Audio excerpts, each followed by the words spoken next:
The restriction on work visas are in place through the end of the year, although renewable, and they apply to a whole lot of highly skilled jobs, usually in STEM fields, also those seasonal hospitality workers and students on summer work-study programs. Two stories on this story to start things off today, the common theme of which is, sometimes things don't work out the way you think they're gonna.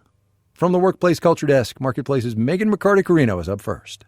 The idea behind cutting off visas is that American companies will hire Americans, but it's often not that simple. Foreign workers help the economy, says Giovanni Peri, an economist at the University of California, Davis. These workers are allowing this company to grow, to improve their productivity. They are connected with other jobs which Americans are doing. He's found cities that have higher numbers of immigrants working in STEM fields on H-1B visas for specialty occupations also have more job and wage growth for American workers.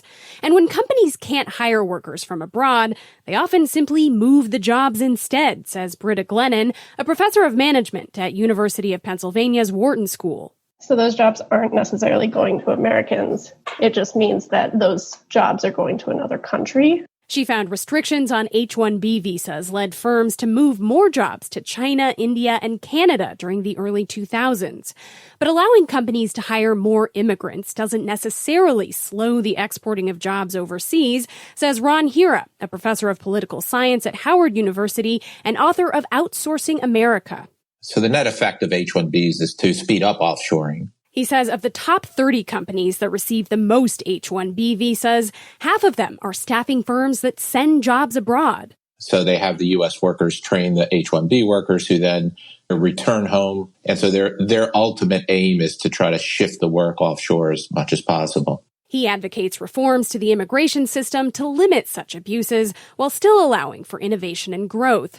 But Wharton's Britta Glennon says the limits put in place by the Trump administration could change the course of business for years or even decades to come. If it becomes too difficult to hire people in your U.S. office, you may shift more than just those immigrant jobs abroad. She says once companies start moving jobs, the innovation that fuels growth goes along with them. I'm Megan McCarty-Carino for Marketplace. So let's take a slice of the American labor force, because that's what immigration is, right? It's a labor story. Let's take a slice and apply this new Trump administration rule to it, as well as, of course, the rule of unintended consequences. A category of work visa known as H-1B, as Megan was saying, is among the visas that have been shut off. It's among the biggest categories of work visas, and it is used by, among other industries, healthcare. And as Marketplace's Jasmine Garst reminds us, we got a pandemic going on. Dr. Mukesh Gopalakrishnan is an emergency cardiologist at a retirement community an hour outside of Tucson, Arizona. I'm the only cardiologist who's there at least 5 days in a week. These days, he sees a lot of COVID-19 patients. He was born in India and is here on an H-1B visa. In America, around 28% of doctors, 35% of home aides, and 20% of nursing assistants are foreign-born. For many international medical students, the way to stay in the U.S. after graduation is by serving at-risk communities.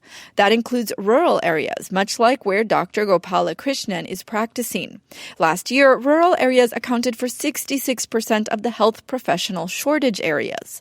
Richard Burke is with Envoy Global, which prepares visa applications for businesses like hospitals. He says the issue is simply supply and demand. U.S. citizens, students, are not graduating in the requisite levels with STEM degrees to address this shortage, which is only going to get more profound.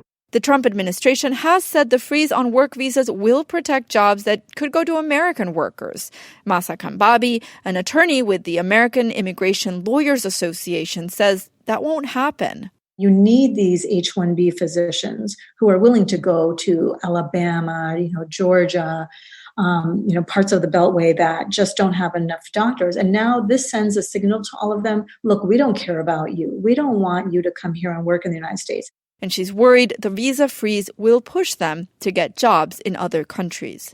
I'm Jasmine Garst for Marketplace.